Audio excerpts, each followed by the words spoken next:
خولی بن یزید اور حمید بن مسلم ان حضرات کے سر کو لے کر کوفہ روانہ ہوئے اور ابن زیاد کے سامنے پیش کیے۔ ابن زیاد نے لوگوں کو جمع کر کے سب سروں کو سامنے رکھا اور ایک چھڑی سے حضرت امام حسین رضی اللہ تعالی عنہ کے دہن مبارک کو چھونے لگا۔ زید بن ارقم رضی اللہ تعالی عنہ سے نہ رہا گیا اور بول اٹھے کہ چھڑی ان متبرک ہونٹوں کے اوپر سے ہٹا لیں۔ قسم ہے اس ذات کی جس کے سوا کوئی معبود نہیں کہ میں نے رسول کریم صلی اللہ تعالی علیہ وآلہ وسلم کو دیکھا ہے کہ ان ہونٹوں کو بوسہ دیتے ہوئے۔ یہ کہہ کر رو پڑے۔ ابن زیاد نے کہا کہ اگر تم سن رسیدہ بوڑھے نہ ہوتے تو میں تمہاری بھی گردن مار دیتا۔ زید بن ارقم یہ کہتے ہوئے باہر آ گئے کہ اے قوم عرب، تم نے سید النساء فاطمہ الزہرا رضی اللہ تعالیٰ عنہما کے بیٹے کو قتل کر دیا اور مرجانہ کے بیٹے کو اپنا امیر بنا لیا۔ وہ تمہارے اچھے لوگوں کو قتل کرے گا اور شریروں کو غلام بنائے گا۔ تمہیں کیا ہوا کہ اس ذلت پر راضی ہو گئے؟ عمر ابن سعد 2 روز کے بعد بقیہ اہل بیت حضرت امام حسین رضی اللہ تعالیٰ عنہ کی بیٹیوں اور بہنوں اور بچوں کو ساتھ لے کر کوفہ کے لیے نکلے تو حضرت امام حسین رضی اللہ تعالیٰ عنہ اور ان کے اصحاب کی لاشیں پڑی ہوئی تھیں۔ عورتوں بچوں کے سامنے یہ منظر آیا تو کوہرام مچ گیا اور گویا زمین و آسمان رونے لگے۔ عمر بن سعد نے ان سب اہل بیت کو ابن زیاد کے سامنے پیش کیا تو حضرت امام حسین رضی اللہ تعالیٰ عنہ کی ہمشیرہ زینب رضی اللہ تعالیٰ عنہما بہت میلے اور خراب کپڑے پہن کر پہنچیں اور ان کی باندیاں ان کے ارد گرد تھیں اور ایک طرف جا کر خاموش بیٹھ گئیں۔ ابن زیاد نے پوچھا یہ علیحدہ بیٹھنے والی کون ہے؟ زینب رضی اللہ تعالی عنہما نے جواب نہ دیا۔ کئی مرتبہ اسی طرح دریافت کیا مگر زینب رضی اللہ تعالی عنہما خاموش رہیں۔ جب کسی لونڈی نے کہا کہ یہ زینب رضی اللہ تعالی عنہما بنت فاطمہ رضی اللہ تعالی عنہما ہیں، ابن زیاد بولا شکر ہے اللہ کا جس نے تمہیں رسوا کیا اور قتل کیا اور تمہاری بات کو جھوٹا کیا۔ اس پر حضرت زینب رضی اللہ تعالی عنہما کڑک کر بولی شکر ہے اللہ کا جس نے ہمیں محمد صلی اللہ علیہ وآلہ وسلم کے نسب سے شرف بخشا اور قرآن میں ہمارے پاک کرنے کو بیان کیا۔ رسوا وہ ہوتا ہے جو اللہ کی نافرمانی کرے۔ ابن زیاد نے غصے میں آ کر کہا کہ اللہ نے مجھے تمہارے غیظ سے شفا دی اور تمہارے سرکش کو ہلاک کیا۔ حضرت زینب رضی اللہ تعالی عنہما کا دل بھر آیا، رونے لگیں اور کہا کہ تو نے ہمارے سب چھوٹوں بڑوں کو قتل کر دیا، اگر یہی تیری شفا ہے تو شفا سمجھ لے۔ اس کے بعد ابن زیاد علی اصغر رضی اللہ تعالی عنہ کی طرف متوجہ ہوا، ان کا نام پوچھا، بتلایا کہ علی نام ہے۔ اس نے کہا وہ تو قتل کر دیا گیا۔ علی اصغر رضی اللہ تعالی عنہ نے بتلایا کہ وہ میرے بڑے بھائی تھے، ان کا نام بھی علی تھا۔ ابن زیاد نے ان کو بھی قتل کرنے کا ارادہ کیا تو علی اصغر رضی اللہ تعالی عنہ نے کہا کہ میرے بعد ان عورتوں کا کون کفیل ہوگا؟ ادھر حضرت زینب رضی اللہ تعالی عنہما ان کی پھوپھی ان کو لپٹ گئیں اور کہنے لگیں کہ اے ابن زیاد، کیا ابھی تک ہمارے خون سے تیری پیاس نہیں بجھی؟ میں تجھے خدا کی قسم دیتا ہوں اگر تو ان کو قتل کرے تو ہم کو بھی ان کے ساتھ قتل کر دے۔ علی اصغر رضی اللہ تعالی عنہ نے فرمایا کہ اے ابن زیاد، اگر تیرے اور ان عورتوں کے درمیان کوئی قرابت ہے تو ان کے ساتھ کسی صالح متقی مسلمان کو بھیجنا جو اسلام کی تعلیم کے مطابق ان کی رفاقت کرے۔ یہ سن کر ابن زیاد نے کہا اچھا اس لڑکے کو چھوڑ دو کہ خود اپنی عورتوں کے ساتھ جائے۔ اس کے بعد ابن زیاد نے ایک نماز کے بعد خطبہ دیا جس میں حسین رضی اللہ تعالی عنہ اور علی رضی اللہ تعالی عنہما پر سب وشتم کیا۔ مجمع میں عبداللہ بن عفیف ازدی بھی تھے، کھڑے ہو گئے جو نابینا تھے اور ہمہ وقت مسجد میں رہتے تھے۔ کہا اے ابن زیاد، تو کذاب بن کذاب ہے، تم انبیاء کی اولاد کو قتل کرتے ہو اور صدیقین کی سی باتیں بناتے ہو۔ ابن زیاد نے ان کو گرفتار کرنا چاہا تو ان کے قبیلے کے لوگ چھڑانے کے لیے کھڑے ہو گئے، اس لیے چھوڑ دیے گئے۔ ابن زیاد کی شکاوت نے اسی پر بس نہیں کیا بلکہ حکم دیا کہ حضرت امام حسین رضی اللہ تعالی عنہ کے سر کو ایک لکڑی پر رکھ کر کوفہ کے بازاروں میں اور گلی کوچوں میں گھمایا جائے کہ سب لوگ دیکھ لیں۔ اس کے بعد اس کو اور دوسرے اصحاب کے سروں کو یزید کے پاس ملک شام بھیج دیا جائے، اور اسی کے ساتھ عورتوں بچوں کو بھی روانہ کیا۔ یہ لوگ شام پہنچے تو انعام کے شوق میں ہربس گیس جو ان کو لے کر گیا تھا فوراً یزید کے پاس پہنچا۔ یزید نے پوچھا کیا خبر ہے؟ اس نے میدان کربلا کے معرکہ کی تفصیل بتلا کر کہا کہ امیر المومنین کو بشارت ہو کہ مکمل فتح حاصل ہوئی، یہ سب مارے گئے اور ان کے سر، عورتیں اور بچے حاضر ہیں۔ یہ حال سن کر یزید کی آنکھوں سے آنسو بہنے لگے اور کہا کہ میں تم سے اتنی ہی عطیت چاہتا تھا کہ بغیر قتل کے گرفتار کر لو۔ اللہ تعالیٰ ابن سمیہ پر لعنت کرے، اس نے ان کو قتل کرا دیا۔ خدا کی قسم اگر میں وہاں ہوتا تو میں معاف کر دیتا۔ اللہ تعالیٰ حسین رضی اللہ تعالیٰ عنہ پر رحم فرماوے۔ یہ کہا اور اس شخص کو کوئی انعام نہیں دیا۔ سر مبارک جس وقت یزید کے سامنے رکھا گیا تو یزید کے ہاتھ میں ایک چھڑی تھی۔ حضرت امام حسین رضی اللہ تعالیٰ عنہ کے دانتوں پر لگاتا ہے، اور میں نے رسول کریم صلی اللہ علیہ وآلہ وسلم کو دیکھا ہے کہ ان کو بوسہ دیتے تھے، اے یزید قیامت کے روز تو آئے گا تو تیری شفاعت ابن زیاد ہی کرے گا، اور حضرت امام حسین رضی اللہ تعالیٰ عنہ آئیں گے تو ان کے شفیع محمد مصطفیٰ صلی اللہ علیہ وآلہ وسلم ہوں گے۔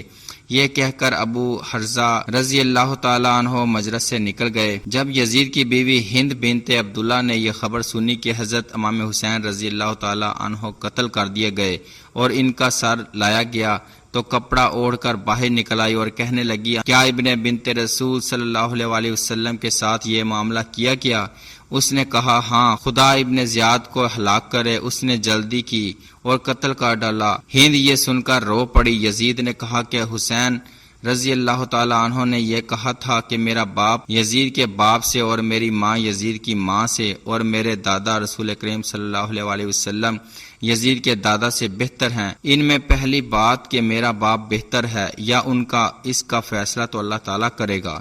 یہ دونوں وہاں پہنچ گئے، اللہ ہی جانتا ہے اس نے کس کے حق میں فیصلہ کیا ہے، اور دوسری بات کہ ان کی ماں میری ماں سے بہتر ہے، تو میں قسم کھاتا ہوں کہ بے شک صحیح ہے، ان کی والدہ فاطمہ الزہرا رضی اللہ تعالی عنہما میری والدہ سے بہتر ہے۔ رہی تیسری بات کہ ان کے دادا میرے دادا سے بہتر ہیں، سو یہ ایسی بات ہے کہ کوئی مسلمان جس کا اللہ اور یوم آخرت پر ایمان ہے اس کے خلاف نہیں کہہ سکتا۔ ان کی یہ سب باتیں صحیح اور درست تھیں، مگر جو آفت آئی وہ ان کی سمجھ کی وجہ سے آئی۔ اس کے بعد عورتیں بچے یزید کے سامنے لائے گئے اور سر مبارک اس مجلس میں رکھا ہوا تھا۔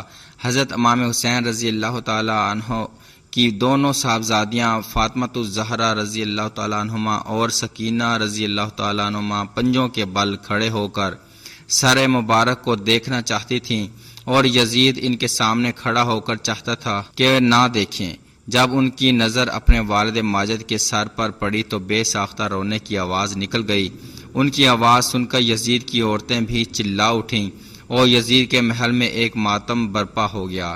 ایک شامی شخص نے صاحبزادی کے متعلق ناشائستہ الفاظ کہے تو ان کی پھوپھی زینب رضی اللہ تعالیٰ عنہما نے نہایت سختی سے کہا کہ نہ تجھے کوئی حق ہے نہ یزید کو۔ اس پر یزید برہم ہو کر کہنے لگا کہ مجھے سب اختیار حاصل ہے۔ زینب رضی اللہ تعالیٰ عنہما نے فرمایا کہ جب تک تو ہمارے ملت و مذہب سے نہ نکل جائے تجھے کوئی اختیار نہیں۔ یزید اس پر اور زیادہ برہم ہوا۔ حضرت زینب رضی اللہ تعالیٰ عنہما نے پھر تیزی سے جواب دیا، بالآخر خاموش ہو گئیں۔ اس کے بعد ان کو زنا خانہ میں اپنی عورتوں کے پاس بھیج دیا۔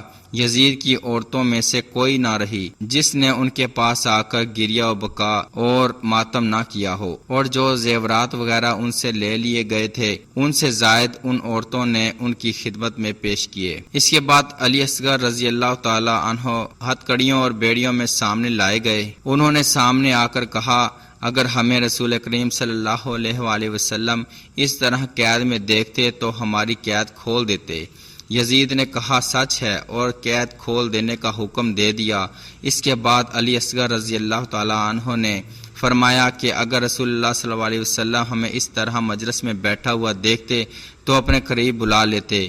یزید نے ان کو اپنے قریب بلا لیا اور کہا کہ اے علی بن حسین رضی اللہ تعالیٰ عنہ، تمہارے والد نے ہی مجھ سے قطع رحمی کی اور میرے حق کو نہ پہچانا اور میری سلطنت کے خلاف بغاوت کی، اس لیے اللہ تعالیٰ نے یہ معاملہ کیا جو تم نے دیکھا۔ اللہ تعالیٰ نے فرمایا ہے جو کوئی مصیبت تمہیں پہنچی ہے زمین میں یا تمہاری جانوں پر، سو وہ کتاب تقدیر میں لکھی ہوئی ہے زمین کے پیدا کرنے سے قبل، اور یہ کام اللہ کے لیے آسان ہے، اور تمام کاموں کا تابع تقدیر ہونا اس لیے بیان کیا گیا ہے کہ جو چیز تم سے فوت ہو جائے اس پر زیادہ غم نہ کرو، اور جو چیز مل جائے اس پر زیادہ خوش نہ ہو۔ اللہ تعالیٰ فخر کرنے والے متکبر کو پسند نہیں کرتا۔ یزید یہ سن کر خاموش ہو گیا، پھر حکم دیا کہ ان کو اور ان کی عورتوں کو ایک مستقل مکان میں رکھا جائے، اور یزید کوئی ناشتہ اور کھانا نہ کھاتا تھا جس میں علی بن حسین رضی اللہ تعالیٰ عنہ کو نہ بلاتا ہو۔ ایک روز ان کو بلایا تو ان کے ساتھ ان کے چھوٹے بھائی عمرو ابن الحسین رضی اللہ تعالیٰ عنہ بھی آ گئے۔ یزید نے عمرو بن الحسین رضی اللہ تعالیٰ عنہ سے بطور مزاح کیا کہ تم اس لڑکے یعنی اپنے لڑکے خالد سے مقابلہ کر سکتے ہو؟ عمرو رضی اللہ تعالیٰ عنہ نے کہا ہاں کر سکتا ہوں، بشرطے کہ آپ ایک چھری ان کو دے دیں اور ایک مجھے۔ یزید نے کہا کہ آخر سانپ کا بچہ سانپ ہی ہوتا ہے۔ بعض روایات میں ہے کہ یزید شروع میں حضرت امام حسین رضی اللہ تعالیٰ عنہ کے قتل پر راضی تھا، اور ان کا سر مبارک لایا گیا تو خوشی کا اظہار کیا۔ اس کے بعد جب یزید کی بدنامی سارے عالم اسلام میں پھیل گئی اور وہ سب مسلمانوں میں مبغوض ہو گیا تو بہت نادم ہوا، اور کہنے لگا کاش میں تکلیف اٹھا لیتا اور حسین رضی اللہ تعالیٰ عنہ کو اپنے ساتھ اپنے گھر میں رکھتا، اور ان کو اختیار دے دیتا کہ جو وہ چاہیں کریں، اگرچہ اس میرے اقتدار کو نقصان ہی پہنچتا ہے، کیونکہ رسول کریم صلی اللہ علیہ وآلہ وسلم کا اور ان کی قرابت کا یہی حق تھا۔ اللہ تعالیٰ ابن مرجانہ پر لعنت کرے، اس نے ان کو مجبور کر کے قتل کر دیا، حالانکہ انہوں نے یہ کہا تھا کہ مجھے یزید کے پاس جانے دو یا کسی سرحدی مقام پر جانے دو، مگر اس نالائق نے قبول نہ کیا اور ان کو قتل کر کے ساری دنیا کے مسلمانوں میں مجھے مبغوض کر دیا۔ ان کے دلوں میں میری عداوت کا بیج بو دیا کہ ہر نیک و بد مجھ سے بغض رکھنے لگا۔ اللہ اس ابن مرجانہ پر لعنت کرے۔ اس کے بعد جب یزید نے ارادہ کیا کہ اہل بیت اطہار کو مدینہ واپس بھیج دے تو نعمان بن بشیر کو حکم دیا کہ ان کے لیے ان کے مناسب شان ضرورت سفر مہیا کرے اور ان کے ساتھ کسی امانت دار متقی آدمی کو بھیجے، اور اس کے ساتھ ایک حفاظتی دستہ فوج کا بھیج دے جو ان کو مدینہ تک بحفاظت پہنچائے، اور علی بن حسین رضی اللہ تعالیٰ عنہ کو رخصت کرنے کے لیے اپنے پاس بلایا اور کہا کہ اللہ ابن مرجانہ پر لعنت کرے، باخدا اگر میں خود اس جگہ ہوتا تو حسین رضی اللہ تعالیٰ عنہ جو کچھ کہتے ہیں قبول کر لیتا، اور جہاں تک ممکن ہوتا تو ان کو ہلاکت سے بچاتا، اگرچہ مجھے اپنی اولاد کو قربان کرنا پڑتا، لیکن جو مقدر تھا وہ ہو گیا۔ صاحبزادے، تمہیں جب کوئی ضرورت ہو مجھے خط لکھنا، اور میں نے تمہارے ساتھ جانے والوں کو بھی یہ ہدایت کر دی ہے۔ یزید کی یہ زود پشیمانی اور بقیہ اہل بیت کے ساتھ بظاہر اکرام کا معاملہ محض اپنی بدنامی کا داغ مٹانے کے لیے تھا، یا حقیقت میں کچھ خدا کا خوف اور آخرت کا خیال آ گیا تو علیم و خبیر ہی جانتا ہے، مگر یزید کے اعمال اور کارنامے اس کے بعد بھی سب سیاہکاروں ہی سے لبریز ہیں۔ مرتے مرتے بھی مکہ مکرمہ پر چڑھائی کے لیے لشکر بھیجے ہیں، اسی حال میں مرا ہے۔ اس کے بعد اہل بیت ان لوگوں کی حفاظت میں مدینہ کی طرح روانہ ہوئے۔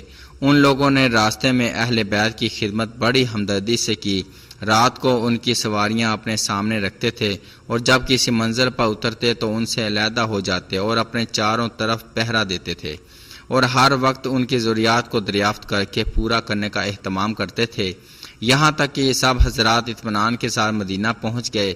وطن پہنچ کر حضرت امام حسین رضی اللہ تعالیٰ عنہ کی صاحبزادی فاطمہ الزہرا رضی اللہ تعالیٰ عنہما نے اپنی بہن زینب رضی اللہ تعالیٰ عنہما سے کہا کہ اس شخص نے ہم پر احسان کیا ہے کہ سفر میں راحت پہنچائی، ہمیں کچھ اس کو صلہ دینا چاہیے۔ حضرت زینب رضی اللہ تعالیٰ عنہما نے کہا اب ہمارے پاس اپنے زیور کے سوا تو کچھ ہے نہیں۔ دونوں نے اپنے زیوروں میں سے 2 کنگن اور 2 بازو بند سونے کے نکالے اور ان کے سامنے پیش کیے، اور اپنی بے مائگی کا عذر پیش کیا۔ اس شخص نے کہا واللہ اگر میں نے یہ کام دنیا کے لیے کیا ہوتا تو میرے لیے یہ انعام بھی کم نہ تھا، لیکن میں نے تو اپنا فرض ادا کیا ہے جو کہ قرابت رسول صلی اللہ علیہ وآلہ وسلم کی وجہ سے مجھ پر عائد ہوتا ہے۔